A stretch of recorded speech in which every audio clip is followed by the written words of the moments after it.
Hi guys, I'm on Diablo 3 Season 11 at the moment on my support monk or Zed monk. I've had a few viewers over time ask me to show my support monk build, so I thought I would do just that. Uh, Starting off with the skills. Now, some of these can change in certain scenarios. I'm going to go through my main Blinding Flash build first, and then I'll go to the Exploding Palm variation after. So these are the base skills I use. So Crippling Wave Tsunami. This has a freeze effect, which then procs one of my gems, my Ice Blink, to help give the damage dealers more damage. Cyclone Strike Soothing Breeze. Soothing Breeze is the healing variation of Cyclone Strike. So Cyclone Strike's helping me pull things in together. And then every time I Cyclone Strike, I'm healing my party members. Inner Sanctuary, there's 2 runes I use on this. While I do like Safe Haven, because it gives some healing and then some extra healing based on my life per second, lots of people prefer Temple of Protection, and it kind of depends what you're doing. So Temple of Protection makes everybody on the Sank immune to control impairing effects. So if you always have Ignore Pain up from the Barb, which has a similar effect, you don't really need Temple of Protection. But a lot of the times in a lot of pushes, Barbs have to scout quite far away, so you'd run this rune. But in the case of where, I'm playing with a Barb who I know keeps IP up practically all the time, I run Safe Haven. It's got some great bonus on the life per second there. Epiphany Soothing Mist. This is one of the key things of the build. You can pretty much keep Epiphany up 100% of the time, and Soothing Mist is healing for all of your party members within 30 yards, and it links to your health globe bonus. Okay, Blinding Flash, Crippling Light. So this is really for your pushers. Blinding Flash is a heap of damage reduction for your party members. So when you're hitting the enemies with this skill, it's reduced damage from them.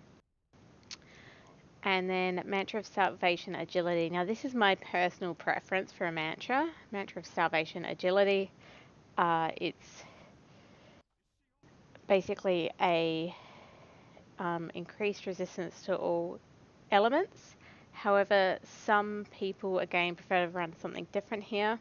Note you get the base effect of all mantras with the gear you're wearing, but some people prefer to run Mantra of Healing, Time of Need, but which is a damage reduction when below 50% life, but I personally prefer Agility. And you've also got increased dodge on Agility by 35%. Why didn't that show up here? Anyways, it shows up down here. So that's increasing your chance of not getting hit at all. And then passives. You typically run 5 passives with this build because you do wear a Hellfire Amulet. So Near Death Experience, Resolve, Unity. Alacrity is a bit debatable, but what is definitely required is Beacon of Atar, and I have that one on my Hellfire. Alacrity can be switched out depending on what you're doing. I personally prefer Alacrity, but a lot of people run Seize the Initiative instead, which both of them are attack speed boost, just slightly differently. But I personally prefer Alacrity. So that's the skills I run, and this is what my gear is.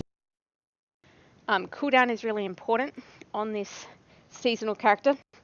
I have a cooldown reduction of 70.17%, so that's pretty decent. You really want this above 65, so 65 is about the minimum you want. So you're wearing your Leoric's Crown to get that extra cooldown out of your helm. It's pretty important to have as close to 100% secondary on your Leoric's Crown as you can. You will see on my gear as I go around that there's 2 real stats that I'm focusing on. Apart from general survival with just vitality, I'm rolling life regen, life per second, and I'm rolling health globe bonus. Now these are really important for 2 reasons. So life per second, we get, if you are running Safe Haven on your inner Sank, you get an extra 7% healing based on your life per second number. and your mantra of healing, which because you're running inners 4-piece, you get all your healing mantras. You get a passive, an extra 7% healing from your mantra as well. So overall, my life per second here is 69,823. So I have 2 places to get an extra 7% of that to increase my healing of everyone. Anyway, let me keep moving. So that's why there's life per second rolled on the Lyrics crown.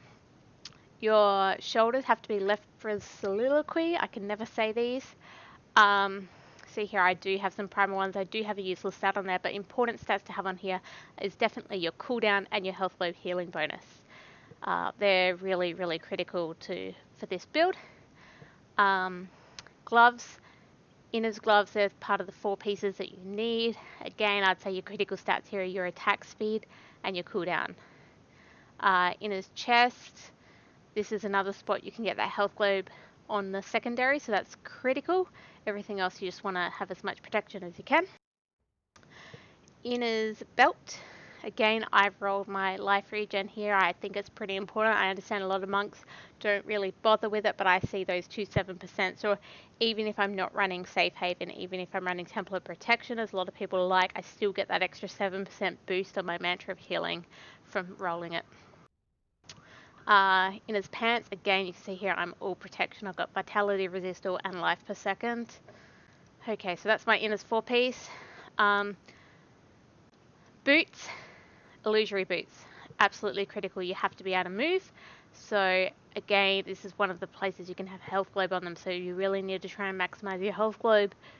It's worth losing another stat, which I have here. I've lost my movement speed to be able to have health globe on them. Braces, spirit guards. Now you need two sets of braces. You've got your spirit guards and you've got your where's my cube? Click the cube. Spirit guards, and you've got your strong arms. So it's kind of up to you which you wear and which you put in the cube. Whichever kind of works out best for you. But the spirit guards I'm wearing, they're pretty good with a 39% roll in that 30% to 40% range, and I got a decent set of with more life regen there. So I've chosen to wear the spirit guards and cube the strong arms for that 30% damage increase there. Okay, jewelry. So I mentioned this before, Hellfire is pretty important. What you really want on that, and this one isn't ideal because it's not ancient, but you definitely want health globe secondary on it, and you need cooldown. So, and obviously you need a good passive. So you've got 5 passives to work with, and you really need to be one of the 5 you want, or it's just not worth anything. Okay, rings. Obsidian Ring of the Zodiac. So this one can be pretty hard to get a good roll on because you need that health globe secondary, and it just seems to be so rare on rings. So you need health globe secondary on all of your jewelry slots. So you see my health globe secondary there is only 33,000, so it could go up to like 38 something, unfortunately, but it's just what I've managed to get with reasonable stats on an ancient. And my Oculus Ring. Again, my Oculus Ring is not ideal. I've managed to get my health globe and my cooldown. They're critical. All jewelry places cooldown, health globe. However, my legendary stat isn't that great with only a 73%. So that's the jewelry slots.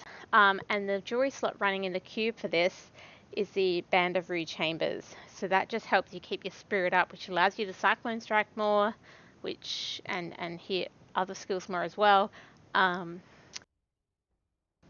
Which basically then heals your party more. So that's pretty important to be running when you can, which you can on this particular build.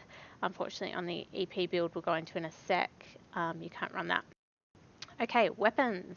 So critical to this build are Little Rogue and the Slanderer. On one of the 2, you need to try and run Bleed because your Witch Doctor will be running a gem where the bleeding helps increase their attack speed. So you do need to run Bleed on one weapon. You want cooldown on both. So you see here I've got 9% and 8%, so they're not as max as they could be. They could be up to 10. And you also want attack speed on at least one. Ideally, a great weapon would be attack speed cooldown Bleed, but you know, I'm not quite that lucky. So that's what I run as weapons, and then the weapon in the cube is Flying Dragon. important to have this in the cube because obviously Little Rogue and Slender are set and work together, and Flying Dragon is a two-handed weapon. So that's a chance to double your attack speed when attacking. So more attack speed gives you more resource back when you're sitting there and you're just crippling wave most of the time. Gives you a lot more resource, and then you can heal and the like. Okay, I think that's the gear. And the cube. Gems. 3 gems on this build. Esoteric Alteration, that's just to help keep yourself alive. If you're not alive, you're not keeping anyone else alive, so that's helpful. Ice Blink, so this is important that you're running with the cold skill, which on this build the choice is your Crippling Wave Tsunami. So you have that gem going on, and then you have the Toxin gem. Now, the good thing about Toxin is it procs itself, so you don't have to worry about putting anything in, you just put the Toxin on. So these two, Ice Blink and Toxin, are a damage boost for your damage dealers, whereas Esoteric is a gem for you to keep yourself alive. Okay, I think I've covered everything there. So, now Paragon. Importantly with this, so for defense and offense, you just put all your points in. For your core, in this case, you'd normally have both these max, but if you have movement speed somewhere else, there is no point having movement speed max. So I've still got movement speed on my boots of 12%, so that's why this is only at 13%, just to bring me up to the max 25% you're allowed. And then everything else, just put it into vitality. You want to survive. You're not doing any damage, you don't need dexterity. And the only other thing that's important is in utility. So utility has area damage, and area damage just causes a bunch of issues with lag. So as you're a Z DPS, you don't need any area damage, you're not doing damage, so you just make sure you have that turned off when you're running a Z Monk. Okay, so that's my main build. I think I've covered most things. Oh, and I guess just in case I didn't say this, otherwise I'll say it again, your health globe is important because if you're Cyclone Strike, Soothing Breeze, you're getting an extra 17% of that health globe healing bonus. You can see mine's up at about 215,000. So every time I Cyclone Strike, I'm getting an extra 17% of that as part of the heal. And then your Epiphany Soothing Mist. It's only 4%, but every little bit counts. The more healing you get, the more your people are staying alive. So that's great. Okay, so flicking across to the Exploding Palm build. So this is more for speeds, because you've taken out your Blinding Flash Crippling Light, which is basically a stun which reduces the damage that the monsters give, and instead you're putting on extra damage. So to go with Exploding Palm, and we're choosing the Flesh is Weak, which is extra damage, so we're causing them to bleed, and we're making them take 15% additional damage for 9 seconds. So that's your Witch Doctor and your Necro, whomever, they're doing 15% additional damage if the monsters have this Exploding Palm on them. So that's important. Now to put this on, we've got to take some stuff out. So I'm down to 3 pieces of inners, but I still need my 4-piece bonus. I need all my mantras. So I've got the Ring of Royal Grandeur in the cube to bring that up to a 4-piece bonus still. The other things in the cube don't change, it's just that. I have, however, lost some cooldown with my helm. My Leorix crown is gone. I don't have space for it anymore. So my cooldown is down to 65.23%. So that's around the minimum you want it on any kind of monk build. So it's pretty critical that you have your cooldown up on your other pieces to be able to run Exploding Palm reasonably successfully, to make sure you're keeping Epiphany up. And then I've put on an Uliana's helm and Uliana's pants. Now it doesn't matter kind of which pieces you swap out. So I mean, you need to swap the helm out for something, but of the chest and the gloves and the pants, it doesn't matter which becomes Uliana's. Just whichever pieces you have that work best for it. So I picked the pants because I had some ancient Ulianas which had Dex Fit and Regen Life, which I like, and the helm. Again, I've got Dex Fit, Regen Life on that. So yeah, the only real change here is I've had to put the Rorg in the cube, and then skill-wise, I've had to put on Exploding Palm, the Flesh is Weak. Everything else pretty much stays the same. Again, your inners sank often you'll be running Temple of Protection, not Safe Haven, but that's kind of up to what your group's doing. If your barb's really close a lot of the time and you always have Ignore Pain up, you don't need to be running Temple of Protection. But if your barb's off scouting, then you definitely need to be running Temple of Protection. So yeah, I think that's all the differences. You do just have to be aware that because of the ring change of the cube, you're also getting a lot less spirit back. So you've got to be, you don't get to Cyclone Strike as much because you'll just be out of resource all the time. So this is something you want to play at a level where you don't need quite as much healing because you're not going to get it. Okay, great. Well, that is my support monk build in Season 11, patch 2.6.0 Diablo 3. I hope you've enjoyed watching. Thank you.